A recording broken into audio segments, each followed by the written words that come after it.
Hello दोस्तों, कैसे हो? आपका स्वागत है त्रिपाण स्टडी सेंटर में। आज जो हम करने जा रहे हैं ज्योग्राफी के चैप्टर, यानी ज्योग्राफी जो भूगोल है, ये अत्यंत महत्वपूर्ण चैप्टर होने वाला है, क्योंकि इसमें हम भूगोल के विषय में बहुत ही विस्तार पूर्वक चर्चा करेंगे। चलिए देखते हैं हमारा आज टॉपिक क्या है।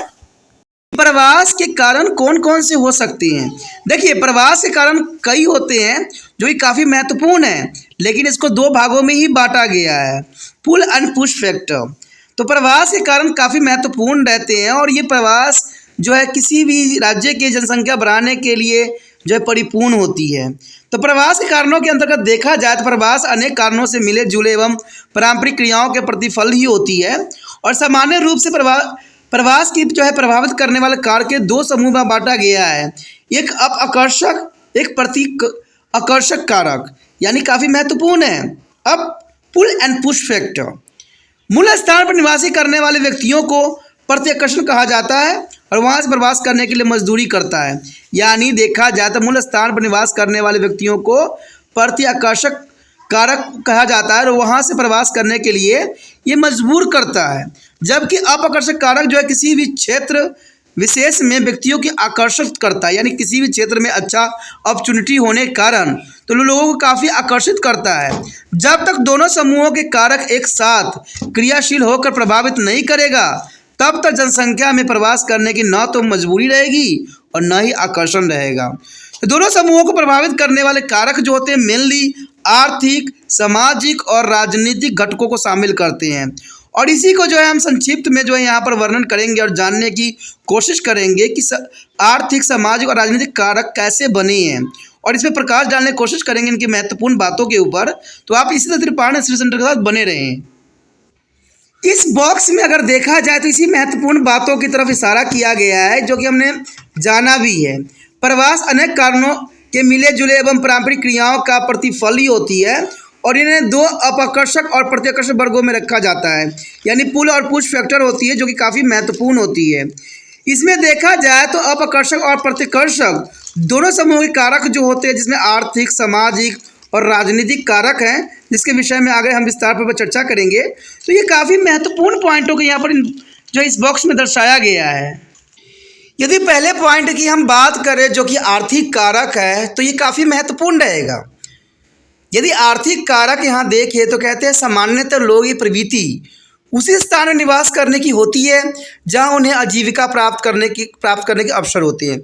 तो ये तो जनरली देखने को मिला ही है कि लोग वहीं पे ही रहना पसंद करते हैं, वहीं जीवन यापन करना पसंद करते हैं जहाँ पर उनके जो है आजीविका जो है बहुत ही सरलता से मिल सके। तो काफ़ी महत्वपूर्ण है। इसलिए उन क्षेत्रों को जहाँ की जो मृदा होती है अनुपजाऊ हो, आवागमन के साधन कम विकसित हो और निम्न औद्योगिक विकास एवं रोजगार की कम संभावनाएं हों, वहाँ से लोग जो है पलायन कर जाते हैं। तो ये बहुत ही महत्वपूर्ण बात है कि देखिए लोग वहाँ से पलायन कर जाते हैं जहाँ पर संभावनाएं बहुत कम होती है और वहाँ पर अनुपजाऊ मिट्टी पाई जाती है और वहाँ पर जो है संसाधनों की कमी होती है। तो ऐसे क्षेत्र में लोग रहना पसंद नहीं करते हैं, क्योंकि उनका जीवन जो है चलाने के लिए हर्ज पर्याप्त मात्रा में नहीं रह जाता है। तो ये आर्थिक कारण के रूप में देखा जा सकता है और ये कारक जो है प्रवास के लिए प्रत्याकर्षित करते हैं। प्रत्याकर्षित यानी जो है उनसे दूर भगाते हैं। और दूसरी तरफ वे क्षेत्र जहाँ रोजगार के जो है गुंजाइश हो, यानी दूसरा क्षेत्र वो जहाँ पर जो है रोजगार की गुंजाइश हो तथा जीवन स्तर भी जो है अपेक्षाकृत ऊंचा हो, लोग को जो है प्रवास के लिए आकर्षित करती हैं। यानी जहाँ पर देखा जाए ऊंचा जीवन स्तर हो, जहाँ पर लोगों की अच्छी दशा हो, तो ऐसे कारणों में क्या होता है कि वहाँ पर लोग जो है काफ़ी आकर्षित होती हैं। लेकिन जहाँ पर अपॉर्चुनिटी कम होता है वहाँ पर प्रत्याकर्षित होते हैं, पुल एंड पुश फैक्टर। अंततः इन कारकों को जो है आकर्षणकारी समूह भी कहते हैं।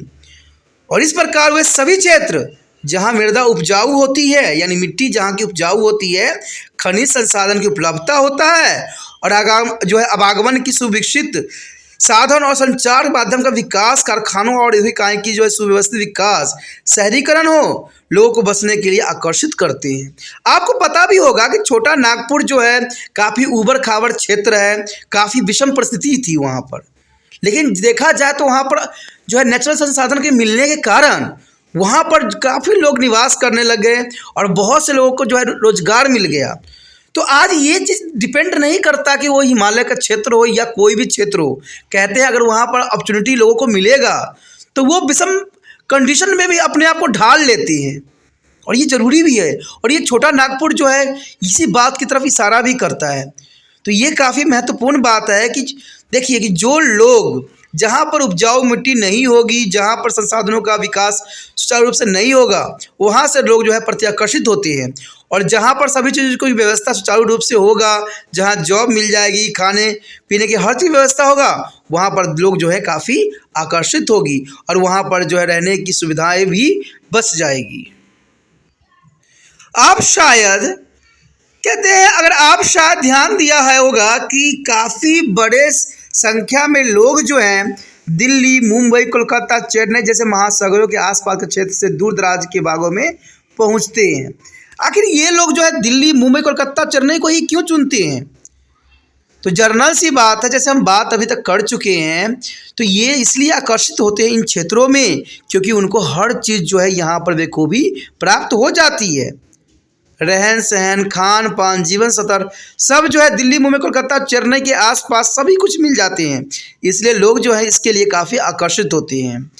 और देखा जाए बिहार, उड़ीसा, उत्तर प्रदेश और छत्तीसगढ़ के लोग काफ़ी बड़ी संख्या में इन शहरों में पिछले अनेकों वर्षों से प्रवास कर रहे हैं। यानी देखा जाए तो इन क्षेत्र में जो है बिहार, उड़ीसा, उत्तर प्रदेश, छत्तीसगढ़ से लोग काफ़ी बड़ी संख्या में जो है इन क्षेत्रों में जा रहे हैं और यहाँ पर बेरोजगार भी प्राप्त कर रहे हैं और अपना जीवन स्तर भी सुधार रहे हैं। इन राज्यों में संभावनाएं सामान्यतः कम है। इन राज्यों में संभावनाएं सामान्यतः कम है क्योंकि इन क्षेत्रों में जो है अधिक जो है कारखानों का विकास नहीं हुआ है, ना ही इनको शहरीकरण में से जोड़ा गया है। तो इन्हीं कारणों से इन क्षेत्रों को जो है पिछड़ा हुआ ही क्षेत्र कहा जा सकता है क्योंकि यहाँ पर हर चीज़ सुख सुविधाएं जो है उचित मात्रा में उपलब्ध नहीं है। बेशक कि सरकार आज कहे कि हम हर चीज़ कर चुके हैं, लेकिन अभी भी ये चीज़ें जो है बहुत चीज़ों से अछूता अभी है। अभी बहुत कुछ सुधारने की आवश्यकता है और सुधार में आने वाला समय में हो सकता है कि कुछ जो है चांसेस रहे। इन सब लोगों के लिए प्रत्येक कारणों वाले पर मुख्य प्रेरणा आर्थिक लाभ ही करना है। कोई भी व्यक्ति होता है उसका पहला जो महत्व होता है वो आर्थिक लाभ का होता है। और कुछ लोग शहर में मौजूद जो है प्रमोद जो है अमोद और प्रमोद के साधन, जीवन की सुख सुविधाएं तथा अन्य शहरी चकाचौंध से प्रभावित होते हैं एवं आकर्षित होकर प्रवासी बन जाते हैं। कहते हैं दूर दरार के क्षेत्र जो होते हैं जहाँ पर काफ़ी जो है आमोद प्रमोद होते हैं, जीवन में सुख सुविधाएं उपलब्ध होती है, ऐसे क्षेत्र से जो लोग हैं काफ़ी जो है आकर्षित होते हैं। यहाँ पर जो एक बॉक्स में महत्वपूर्ण बात आई है जो इसको आपको नोट कर लेना चाहिए क्योंकि बहुत काफ़ी महत्वपूर्ण बात रहती है। प्रवास के अंतर्गत देखा जाए तो प्रवास को प्रभावित करने वाले महत्वपूर्ण आर्थिक कारक जो होते हैं उपजाऊ मिट्टी, खनिज संसाधनों की उपलब्धता और यातायात एवं संचार के उन्नत साधन। तो ये काफ़ी महत्वपूर्ण होता है आर्थिक कारक के रूप में देखा जाए तो ये प्रवास को प्रभावित करने वाले होते हैं। उपजाऊ मिट्टी, खनिज संसाधनों की उपलब्धता, यातायात एवं संचार के उन्नत साधन और उच्च स्तरीय जो है नगरीकरण एवं औद्योगिक विकास जो है रोजगार की संभावनाएं। तो ये चीज़ें जो है प्रवास को काफ़ी प्रभावित करती है। प्रवास को प्रभावित करने वाले महत्वपूर्ण आर्थिक कारक देखा जाए प्रति आकर्षक कारक होते हैं ये, यानी प्रति आकर्षित करते हैं, जिसमें अनुपजाऊ मृदा, यातायात एवं संचार साधनों की कमी और बहुत ही कम स्तर तक जो है आर्थिक विकास एवं शहरीकरण, रोजगार व धंधे का प्रभाव। तो काफ़ी महत्वपूर्ण बात है यहाँ पर कि अनुपजाऊ मिट्टी देखा जाए, यातायात को कम सुविधाएं और बहुत ही कम स्तर पर जो औद्योगिक विकास और शहरीकरण, रोजगार के धंधे का जो है बिल्कुल अभाव होना, ये जो होते हैं प्रति आकर्षित करती है। ठीक है, तो काफ़ी महत्वपूर्ण बात है। चलिए देखते हैं आगे क्या है। उसके पश्चात आता है हमारे समक्ष सामाजिक राजनीतिक कारक। सामाजिक राजनीतिक कारक जो है दूसरा फैक्टर है, दूसरा जो है प्रभाव दिखाया गया है। तो इसमें सामाजिक राजनीतिक कारक आता है। कहते हैं मनुष्य एक जो है सामाजिक प्राणी है। अंत वह चाहता है कि वह अपने निकटतम संबंधी के साथ रहे। तो ये तो आप भी भली भांति परिचित हो कि मनुष्य जो है एक सामाजिक प्राणी है और वो समाज में मिलजुल के रहना चाहता है और बेसिकली वो जो है अपने संबंधियों के साथ रहना काफ़ी पसंद करता है। तो साधारण एक ही धर्म, भाषा तथा सामान्य सामाजिक रीति रिवाज को मानने वाले लोग एक साथ रहना पसंद करते हैं। तो ये इसमें कोई दो राय नहीं है कि रीति रिवाज सामान्य मानने वाले लोग एक साथ ही रहना पसंद करते हैं। और इसके ठीक विपरीत यदि कोई व्यक्ति ऐसा स्थान में रह रहा हो जहां लोगों का रहन सहन, सामाजिक रीति रिवाज अलग हो, तो वह जो है अन्यथा प्रवास करना ही चाहेगा। यानी आपको पता है अगर एक जैसे धर्म है तो वहाँ पर रहना काफ़ी उसको जो है सुविधाजनक रहता है और काफ़ी सेफ्टी महसूस होती है। अगर मान लीजिए कि वहाँ पर जो है रहन सहन, सामाजिक रीति रिवाज अलग हो तो शायद उस माहौल में वो अपने आप को ढालना उसके लिए जो है आसान नहीं रह जाता है। बहुत से लोग धार्मिक महत्व को स्थान पर जानना पसंद करते हैं। बहुत से लोगों को ये बात ध्यान दिया गया है कि लोग धार्मिक महत्व के स्थानों पर जाना बहुत काफ़ी पसंद करते हैं, भले ही वह अस्थायी रूप में ही हो, जैसे बद्रीनाथ होगा, तिरुपति होगी, वाराणसी आदि। यहाँ पर लोग जो है बहुत अधिक अमाउंट में माइग्रेशन करते हैं। क्यों? क्योंकि उन्हें श्रद्धावश जाते हैं और वहाँ पर कुछ समय व्यतीत करते हैं।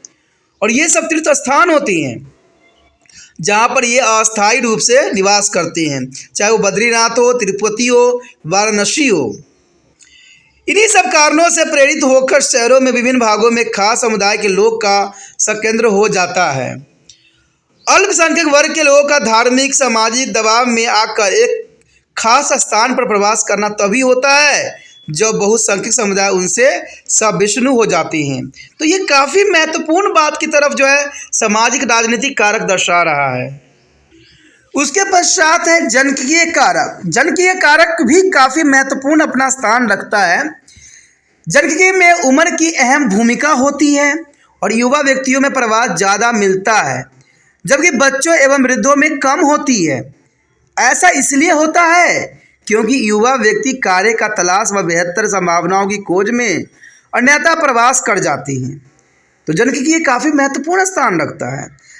जनसंख्या प्रवास में राजनीतिक कारकों में से अधिकांश का संबंध सरकार की नीतियों से होती है। आधुनिक युग में ऐसे राजनीतिक कारक बहुत ही प्रभावशाली होते जा रहे हैं और इसके चलते प्रवास की गति, दिशा एवं स्तर काफ़ी प्रभावित भी हो रहे हैं।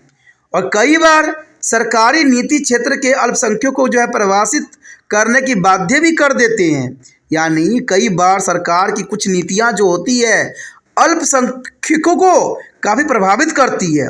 जैसे मान लीजिए किसी क्षेत्र में वो लोग कॉलोनी बना के रह रहे हैं, लेकिन सरकार ने उस नीतियों में चेंजेस किया और उनकी कॉलोनी को नस तहस नहस कर दिया। तो उससे क्या होगा, आधे से अधिक जनसंख्या जो होगी अपने क्षेत्र में फिर से प्रवास कर जाएगी, क्योंकि उनको मजबूरन वहाँ से जाना ही पड़ेगा, क्योंकि उनकी आवास जो है छीन लिया गया है। तो ये काफ़ी महत्वपूर्ण की बात की तरफ इशारा किया जा रहा है। स्वतंत्रता प्राप्ति के समय देश के भारत एवं पाकिस्तान के रूप में विभाजित के परिणाम स्वरूप भेद पैमाने पर दोनों देशों के बीच प्रवास हुए थे। और देखा जाए तो सबसे बड़ा प्रवास जो था भारत पाकिस्तान के बंटवारा के अंतर्गत ही हुआ था, जो कि काफ़ी महत्वपूर्ण बात है। तो ये बात काफ़ी जो है जनकीय कारक काफ़ी महत्व रखता है अपने स्थान पर। तो इसी के साथ हमारा ये टॉपिक भी ख़त्म हो जाता है, जो कि काफ़ी महत्वपूर्ण था। अगर आपको ये सारी बातें समझ में आई, अगर अच्छा लगा, अगर आप तिरपान स्टडी सेंटर को दिल से थैंक यू कहना चाहते हो, धन्यवाद करना चाहते हो, तो आप जितना हो सके इस वीडियो को शेयर कीजिए, क्योंकि जितना शेयर कीजिएगा वही तिरपान स्टडी सेंटर के लिए जो है शुक्रिया अदा करने का एक रीज़न बनेगा। और इसके लिए कुछ नहीं करना, यूट्यूब से लिंक को कॉपी करना है और व्हाट्सएप स्टेटस पर लगा देना है। कहते दोस्तों, और किसी से कुछ पाते हो तो उसके लिए भी कुछ करना पड़ता है। यही दुनिया का रीति है और इसी रीति के अनुसार हमें चलना चाहिए। क्योंकि कहते हैं अगर गुरु से शिक्षा प्राप्त कर रहे हो तो गुरु दक्षिणा भी देना अनिवार्य बन जाता है। तो जितना हो सके इस वीडियो को शेयर कीजिए, क्योंकि तिरपान स्टडी सेंटर का सिर्फ एक ही लक्ष्य है, हर बच्चे तक पहुंचना, और जिन बच्चों की वीडियो की ज़रूरत है उन तक जो है इस वीडियो को पहुंचाना ही जो है तिरपान स्टडी सेंटर का लक्ष्य है। ठीक है, अगर पहली बार वीडियो देख रहे थे तो चैनल को अवश्य सब्सक्राइब कर लीजिए, क्योंकि बार बार ये चैनल को ढूंढने में आपको मुश्किलों का सामना करना पड़ सकता है। अगर YouTube पे कोई टॉपिक रिसर्च कीजिएगा तो शायद आपको तिरपान स्टडी सेंटर कहीं नज़र आए। ठीक है, इससे अच्छा है कि सब्सक्राइब कर लीजिए। सब्सक्राइब करने के बाद आपको होम पेज मिल जाएगा और आपके मोबाइल में भी सेव हो जाएगा। और आपको पता है कि जब सेव हो जाएगा, जो वीडियो आप देखना चाहते हो इसके होम पेज पे जा सकते हो, वहाँ पर आपको प्लेलिस्ट का ऑप्शन भी है। कहते हैं जिस क्लास में हो, जिस टॉपिक देखना चाहते हो, या कहते हैं सिलेबस वाइज देखना चाहते हो, तो सभी चीज़ों का प्रावधान जो है आपको प्लेलिस्ट में मिल जाएगा। तो प्लेलिस्ट में जाइए और सभी वीडियो को देखिए, समझिए जो आपके लिए ज़रूरी है। ठीक है, अगर आप कुछ विचार देना चाहते हो, कुछ कहना चाहते हो, कुछ बदलाव चाहते हो, या कुछ गलत आपको लगा है, तो आप कमेंट अवश्य कीजिए।